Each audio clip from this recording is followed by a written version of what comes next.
अस्सलाम वालेकुम स्टूडेंट्स। आज की इस वीडियो में हम देखेंगे कि हमारे पास सी प्लस प्लस के अंदर जो लूप्स हैं वो किस तरह से काम करते हैं और वाइल लूप जो है इसको हम किस तरह से यूज़ कर सकते हैं।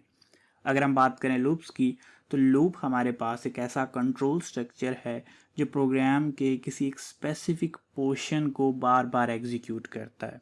मीन के मैनी टाइम्स जो है उसको एग्जीक्यूट करता है। इसको हम आइटरेशंस कहते हैं। अब ये क्यों करता है, इसके लिए हमें डिफरेंट सिचुएशंस के अंदर इसकी ज़रूरत पड़ती है और ये किस तरह से किया जाता है, इसके लिए हम एक कंडीशन लगाते हैं। वो कंडीशन जब तक ट्रू रहती है हमारे पास वो एक स्पेसिफिक ब्लॉक जो है वो बार बार एग्जीक्यूट होता रहता है। और एक टाइम ऐसा आता है जब वो कंडीशन फॉल्स हो जाती है। जैसे ही कंडीशन फॉल्स होती है तो वो ब्लॉक जो है उसकी एग्जीक्यूशन रुक जाती है और कंट्रोल उससे नेक्स्ट स्टेटमेंट की तरफ जो है वो मूव कर दिया जाता है। अब इस एग्जीक्यूशन को या इस कंडीशन को हमने किस तरह से कंट्रोल करना है, तो उसके लिए जो हम 3 बेसिक स्टेप्स हैं वो परफॉर्म करते हैं कि इस कंडीशन को एक वेरिएबल की मदद से हम कंट्रोल करते हैं। उस वेरिएबल को सबसे पहले हम डिक्लेयर करते हैं, फिर उसके बाद उस वेरिएबल के ऊपर हम एक कंडीशन लगाते हैं और सबसे आखिर में हम उस वेरिएबल की वैल्यू को इंक्रीज़ या डिक्रीज़ करते रहते हैं ताकि वो कंडीशन कभी ना कभी फॉल्स हो जाए। अगर हम बात करें वाइल लूप की, तो वाइल लूप को हम बेसिकली तब यूज़ करते हैं जब हमें ये आइडिया ना हो कि लूप एग्जैक्टली कितनी बार चलेगा, या हम ये भी कह सकते हैं कि जब हमें नंबर ऑफ़ आइटरेशंस का नहीं पता तो उस टाइम पे हम वाइल लूप को यूज़ करते हैं। अब इसको हम फ्लो चार्ट की मदद से अंडरस्टैंड करते हैं। तो प्रोग्राम का फ़्लो जो है वो इनिशियली तमाम स्टेटमेंट्स को एग्जीक्यूट करता हुआ वाइल की कंडीशन पे पहुंचता है। अब वाइल की कंडीशन को एवेल्युएट किया जाता है। अगर वाइल की कंडीशन जो है वो हमारे पास ट्रू की फॉर्म में रिजल्ट करती है, तो ऐसी सिचुएशन में हमारे पास जो फ्लो है वो लूप की बॉडी में एंटर होगा और एक एक करके तमाम स्टेटमेंट्स जो हैं उनको एग्जीक्यूट करेगा। जैसे ही तमाम स्टेटमेंट्स एग्जीक्यूट हो जाएंगी तो फ्लो दोबारा जो है वो कंडीशन की तरफ आएगा और कंडीशन को दोबारा चेक किया जाएगा। अगर कंडीशन इस बार भी ट्रू हुई तो दोबारा स्टेटमेंट्स एग्जीक्यूट होंगी और फिर से कंडीशन को चेक किया जाएगा। ये प्रोसेस तब तक होता रहेगा जब तक कंडीशन फॉल्स नहीं हो जाती। जैसे ही कंडीशन फॉल्स होती है तो फ्लो जो है वहाँ से एग्ज़िट कर जाएगा। अब हम इसको एक प्रैक्टिकल एग्जांपल से अंडरस्टैंड करते हैं। उसके लिए हम एक वेरिएबल लेते हैं n नाम से, इसको हम इनिशियलाइज़ करते हैं 0 वैल्यू पे। अब हम वाइल के थ्रू कंडीशन लगाएंगे वाइल लूप को यूज़ करते हुए। यहाँ पे हमने कहा कि n जो है वो हमारे पास लेस दैन इक्वल टू 10 है। अब 0 पे इनिशियलाइज़ किया है, 10 पे जाके ये ख़त्म हो जाएगा। मीन के जैसे 11 होगा ये कंडीशन फॉल्स हो जाएगी। अब हमने लूप की बॉडी के अंदर सिंपली n की जो वैल्यूज़ हैं उनको प्रिंट करना है। उसके लिए हम सिंपली एक सी आउट स्टेटमेंट लिखेंगे और यहाँ पे हम n लिख देंगे। इस तरह से हमारे पास n की वैल्यू जो है वो बार बार प्रिंट होती जाएगी। अब n की वैल्यू 10 तक पहुँचेगी कैसे, उसके लिए हमने n के ऊपर जो है वो इंक्रीमेंट ऑपरेटर यूज़ किया है। इंक्रीमेंट ऑपरेटर कैसे काम करता है वो हम पहले पढ़ चुके हैं। अब हम देखेंगे कि जब हम इस प्रोग्राम को एग्जीक्यूट करते हैं तो n की वैल्यू जो है वो किस तरह 0 से 10 तक पहुंचती है। हर बार जब ये लूप एग्जीक्यूट होगा तो n की वैल्यू जो है वो प्रिंट होगी और उसके बाद n की वैल्यू एक वैल्यू जो है वो इंक्रीज़ हो जाएगी। यहाँ पे आप देख सकते हैं कि n की वैल्यू स्टार्ट में 0 थी और 1 बाय 1 कहते कहते हमारे पास वो 10 तक पहुँची। अब हम एक दूसरी एग्जांपल से अंडरस्टैंड करते हैं। फॉर एग्जांपल यहाँ पे हमने एक और वेरिएबल डिक्लेयर किया है सम के नेम से। अब हम बेसिकली करना क्या चाहते हैं कि हम 1 से लेकर 10 तक जितनी वैल्यूज़ हैं, मीन के 10 वैल्यूज़ हैं, तो इन तमाम वैल्यूज़ को हम आपस में ऐड करके इनका जो सम है उसको देखना चाहते हैं। उसके लिए हमने एक वेरिएबल सम लिया, सम को हमने 0 पे इनिशियलाइज़ किया। अब हमें पता है कि n की वैल्यू हर बार चेंज होगी और ये 0 से 1 से लेकर 10 तक जाएगी। सो हमने कहा कि सम इनिशियली 0 है, लेकिन हर बार सम जो है वो इज़ इक्वल टू हो जाएगा सम मीन के प्रीवियस वैल्यू का सम प्लस n मीन के अगली वैल्यू का सम। ये बेसिकली इस तरह से काम करेगा कि सम इनिशियली 0 है, इनिशियली n जो है वो 1 होगा, तो 0 प्लस 1 रिज़ल्ट 1 आएगा और वो सम में जाके सेव हो जाएगा। अगली बार n की वैल्यू 2 होगी तो सम हमारे पास जो है वो 2 सेव होगा। अब हम सिंपली यहाँ पे सी आउट स्टेटमेंट की मदद से सम को जो है वो स्क्रीन पे प्रिंट करेंगे और हम देखते हैं कि ये क्या रिज़ल्ट हमें शो करता है। जब हम इस प्रोग्राम को कंपाइल करके एग्जीक्यूट करते हैं तो स्क्रीन पे हमारे पास जो फर्स्ट 10 वैल्यूज़ हैं उनका सम शो होता है जो कि 55 है। अब ये सम किस तरह से कैलकुलेट हुआ उसको हम डिटेल में एनालाइज करते हैं। सबसे पहले हम देखते हैं तो हमारे पास n की वैल्यू फर्स्ट आइटरेशन में, ये फर्स्ट टाइम जब लूप एग्जीक्यूट हुआ तो n की वैल्यू 1 थी, सम 0 था, तो 0 + 1 = 1।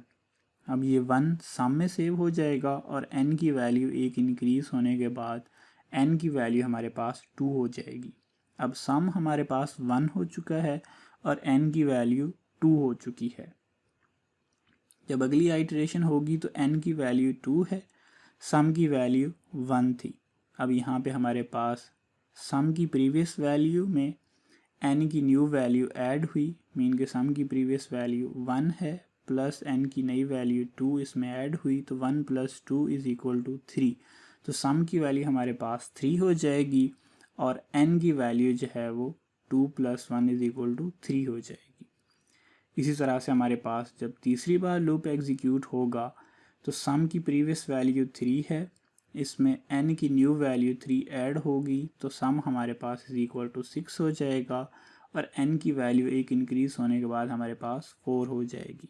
इस तरह हमारे पास फर्स्ट 10 वैल्यूज़ जो हैं वो एक एक करके सम के अंदर ऐड होती जाएंगी। अब हम एक और प्रोग्राम को देखते हैं। इस प्रोग्राम के अंदर हम बेसिकली सेंटिनल वैल्यू को यूज़ करते हैं, मीन कि हमारे पास जो आइटरेशन है हम उसको इस तरह से बनाएंगे कि हमें पहले से नहीं आइडिया होगा कि ये लूप जो है वो कितनी बार एग्जीक्यूट होगा। उसके लिए हमने सिंपली एक कैरेक्टर डाटा टाइप का वेरिएबल ch लिया, उसको हमने y वैल्यू पे इनिशियलाइज कर दिया। अब हमने कंडीशन कुछ इस तरह से लगाई कि जब तक इस ch की वैल्यू y होगी हमारे पास ये लूप एग्जीक्यूट करता रहेगा। अब हमें नहीं यहाँ से देख के आइडिया कि कब तक ch की वैल्यू जो है वो =y रहेगी। अब इसका कंट्रोल हम देंगे यूज़र को। यूज़र खुद डिसाइड करेगा कि वो कब इस लूप को टर्मिनेट करना चाहता है। सबसे पहले तो हमने यूज़र से एक नंबर लेना है।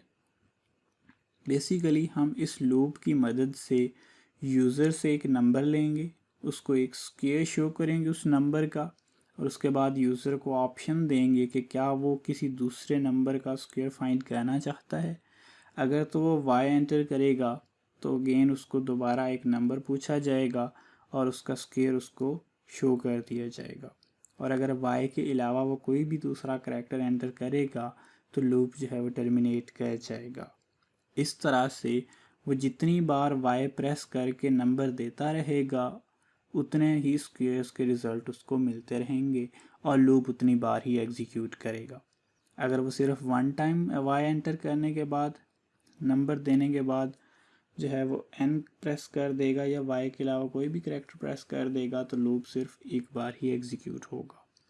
और अगर वो 10 बार y प्रेस करेगा, 10 बार नंबर देगा तो उसको 10 नंबर के स्क्वायर्स जो हैं वो शो हो जाएंगे। इस तरह से हम इस लूप का जो कंट्रोल है वो यूज़र को दे देंगे कि यूज़र खुद से डिसाइड करेगा। खुद से कैसे डिसाइड करेगा कि उस जब वो y प्रेस करेगा तो लूप चल जाएगा, अगर वो y नहीं प्रेस करेगा तो लूप रुक जाएगा। तो जब तक वो y प्रेस करता रहेगा लूप एग्जीक्यूट होता रहेगा। इस तरह से कंट्रोल जो है वो यूज़र के पास चला जाएगा। अब सिंपली हम यूज़र से एक नंबर ले रहे हैं और उसको उसका स्क्वायर शो कर रहे हैं, उसके बाद हम उससे ऑप्शन ले रहे हैं। एग्जीक्यूट करते हैं। यूज़र से एक नंबर लिया, नंबर का स्क्वायर शो किया, उसके बाद यूज़र से दोबारा ऑप्शन लिया। अगर तो यूज़र कंटिन्यू करना चाहता है तो y प्रेस करेगा, दोबारा लूप एग्जीक्यूट हो जाएगा। फिर यूज़र नंबर देगा, फिर उसका स्क्वायर, फिर यूज़र से पूछा जाएगा कि क्या आप कंटिन्यू करना चाहते हैं। इस तरह यूज़र जितनी बार y प्रेस करता जाएगा उतनी बार लूप एग्जीक्यूट होता जाएगा। और अगर यूज़र चाहेगा तो y के अलावा कोई भी दूसरा करैक्टर प्रेस करके लूप को किसी भी टाइम जो है वो टर्मिनेट कर देगा। अब हम आउटपुट को थोड़ा बेटर बनाने के लिए simply square is equal to लिख रहे हैं, ताकि यूज़र को आइडिया हो जाए कि बेसिकली उसको क्या रिज़ल्ट शो हो रहा है।